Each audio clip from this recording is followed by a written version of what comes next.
jireenya hin taaneef naaf yeroon taphadhe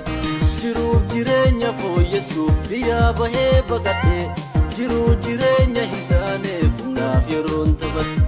carraa carraaqii dhiisee abduu hamilee otoo ijji koo laaluu hin seenu gilee argee amanee gaabbee ormaa ergamu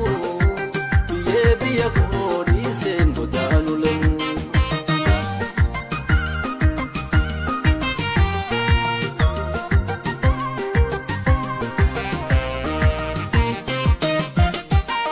Jireenya addaa jiraatta jedhee godaansa jedhee narra dhaabbatee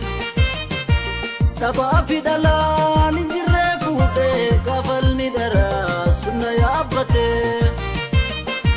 naatarti jedhee of eege malee haxaa biyyoormaa hin eenne gufuu sutteena jiilaa ayaatti safee eebuu gammoojjii beelaan kufu. Musakale ka bela fidebu kakufee hafee lachiitu gabu birmata meeti eenyuutiniya lubbuun taphatan ijoollee biyya filannoo jiruu karoora badee hanga yoon buluu ormaa sagadee akkuma ooftee na baaftee biyyaan nagahee yaa miila kiyya.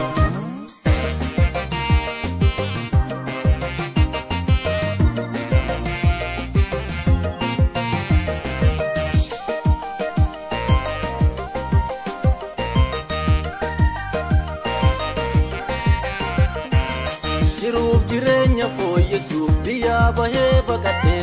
jiruuf jireenya hin taaneef naaf yeroon taphadhe jiruuf jireenya fooyyessuuf biyyaa bahee baqadhe jiruuf jireenya hin taaneef naaf yeroon taphadhe carraa carraaqii dhiisee abduu hamilee otoo ijji koo laaluu hin seenu gilee argee amanee gaabbee ormaa ergamu biyyee biyya koo dhiiseen godaanu lemu.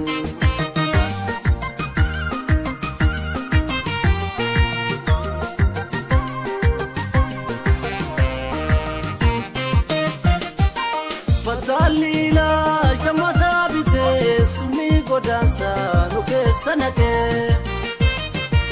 bineensa gogaa namaa uffatee lammii gurguruu ilaalu makee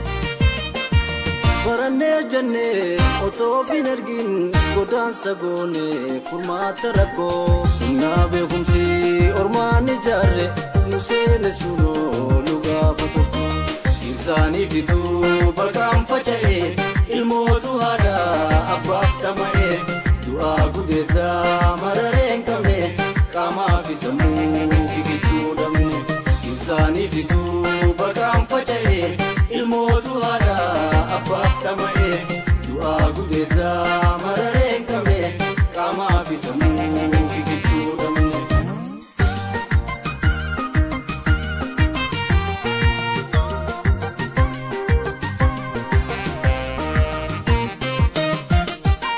Dargaggoo ijoollee mormii yaadaaltu barnoota dhaabdee godaansa dhaqaa rakkoo addunyaa duubaan nu oolche boreenyu tumee biyyarraa dhiqaa ilaalcha mataa jijjiiru malee sammuu beekumsaan qoraafatanii ga'ummaa fi ragaluun fafa